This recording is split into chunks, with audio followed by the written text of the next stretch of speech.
Hola, buenas tardes, buenas noches, buenos días para todos y todas los que estén viendo esta grabación.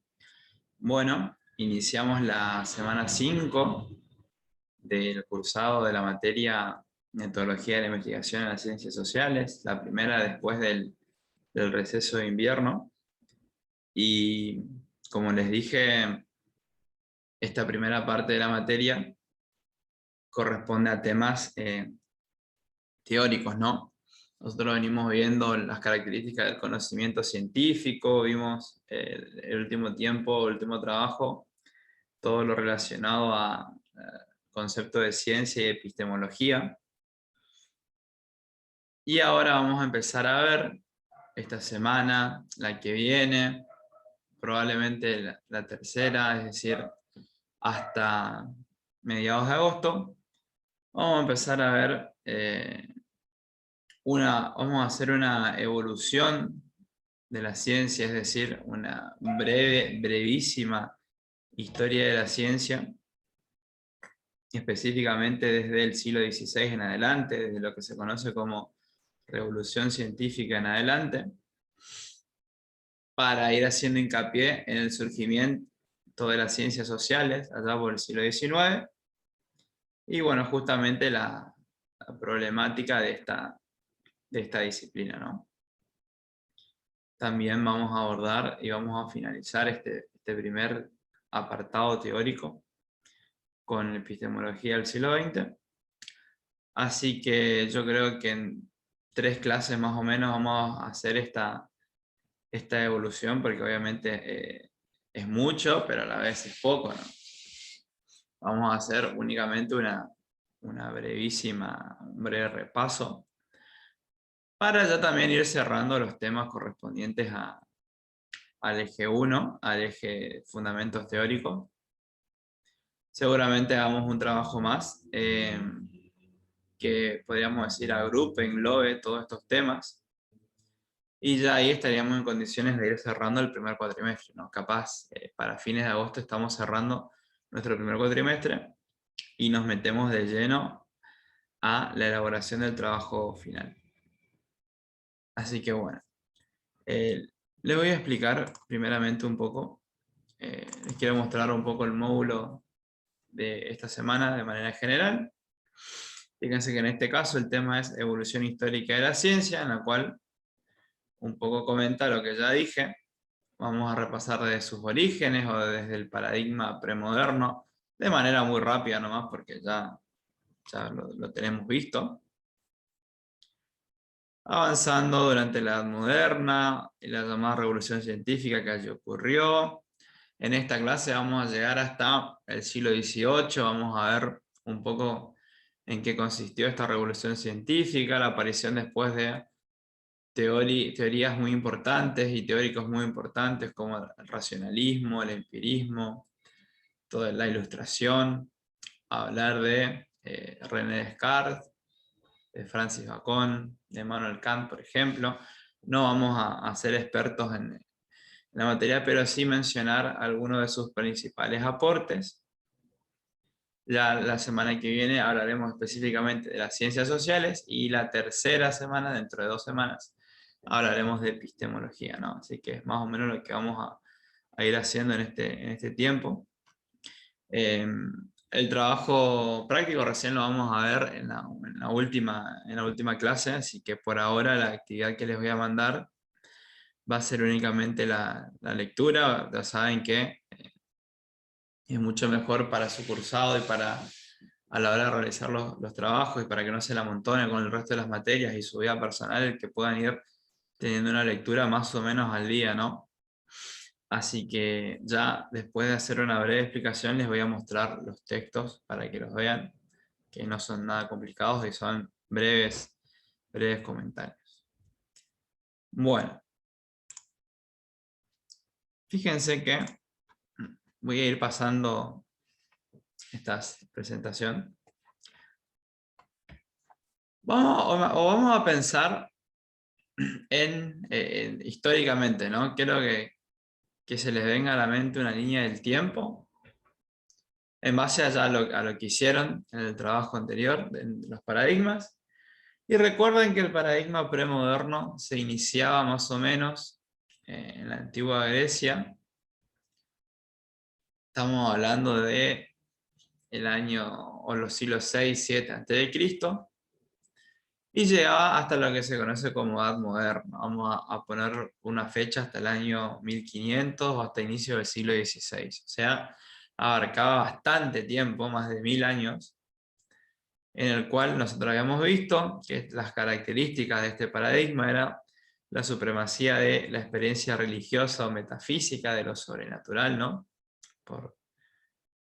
Como principio de absolutamente todas las cosas, como todos los fenómenos, si bien en Grecia se intentó comenzar a utilizar en la experimentación y el razonamiento, todavía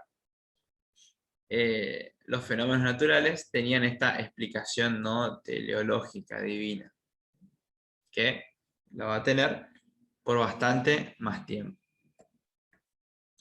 Como les dije, acá vamos a ver de manera rápida algunas nociones.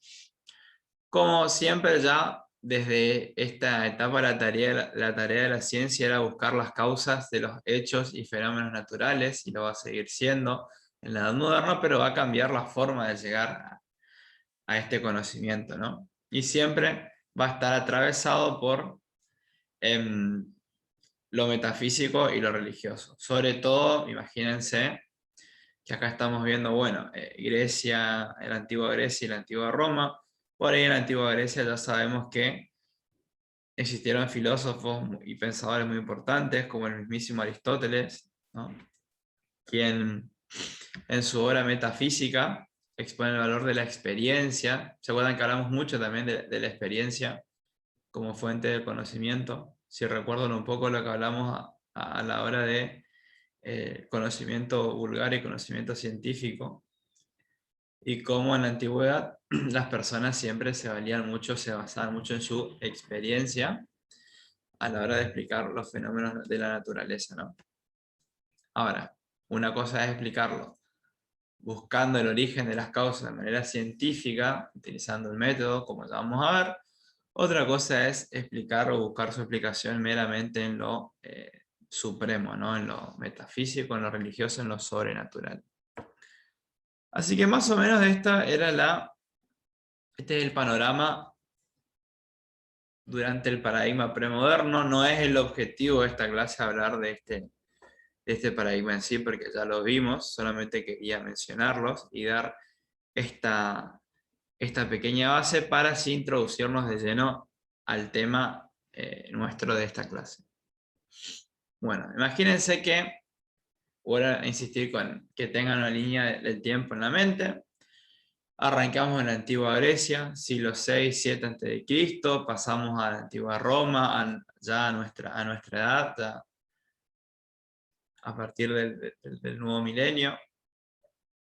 Piensen en el pasaje que se da de la Edad Antigua a la Edad Media, la famosa Edad Media en Europa, a partir del siglo V en adelante, como durante toda esta edad, durante aproximadamente 1000 años, la religión estuvo en el centro del hombre, era la forma de explicación más aceptada, ¿no? Lo religioso, lo teológico, siempre relacionado a la Iglesia Católica, hasta que, como dice allí, entre los siglos XIV, XV y XVI, de manera muy lenta, ustedes entiendan que cuando hablamos de cambios en la historia, y sobre todo cuando hablamos de estos cambios hace muchísimo tiempo, se dan de manera progresiva, ¿no? O sea, no es que se dan de un día para el otro o de un año para el otro, sino que abarcaron muchos años y también varios siglos, en el cual a raíz de una serie de transformaciones políticas, económicas, sociales, culturales, etc. en Europa, también la ciencia va a ser parte de ese cambio, ¿no? Y es como nosotros habíamos visto en el texto de Pardo y en el trabajo anterior, cómo se produjo el pasaje de lo que se conoce como el paradigma premoderno al paradigma moderno, que justamente tiene el mismo nombre de la edad histórica, de la edad moderna. ¿Cuál va a ser la principal característica de este paradigma? Que nosotros ya lo vimos. El lento, progresivo y despacio, le agregaría abandono de una concepción religiosa / metafísica de las cosas por el uso de la razón, ¿no? Poner a la razón como centro de todo, centro del universo. Va a ser el cambio más importante a partir del cual va a surgir la ciencia moderna. Fíjense. Algunos cambios que vamos a ver, por ejemplo, y esto también lo van a leer en el texto, cómo surgió el capitalismo primitivo, el comercio internacional, la burguesía, este sector dedicado al comercio, que va a generar dinero, que pueda asistir a la universidad y que va a ser importante para nosotros, para el tema de la ciencia, porque va a permitir la financiación de muchos científicos, de muchos proyectos que necesitaban recursos para investigar, para vivir. Va a ser posible gracias a esta iniciativa. Lo mismo de la aparición de los estados nacionales, los reinos de, por ejemplo, España, Francia, Gran Bretaña, etcétera, algunas ciudades italianas, que también en esta carrera, en esta competición, al igual que pasa ahora, ¿no? Por descubrir e innovar en la ciencia, van a financiar investigaciones que van a permitir la aparición de nuevas teorías, de nuevos autores.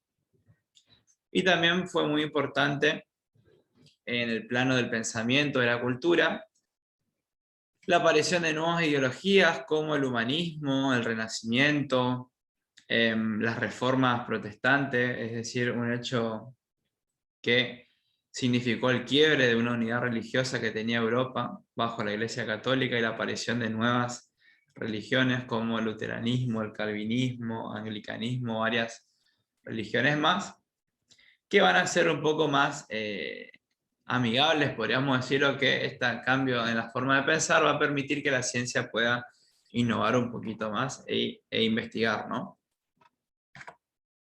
Fíjense que, bueno, esto es de manera breve, hablar un poco de los cambios históricos que posibilitaron la aparición de la ciencia moderna, como les dije, desde el punto de vista político, la aparición de nuevos estados, la aparición del capitalismo y el resurgimiento del comercio internacional.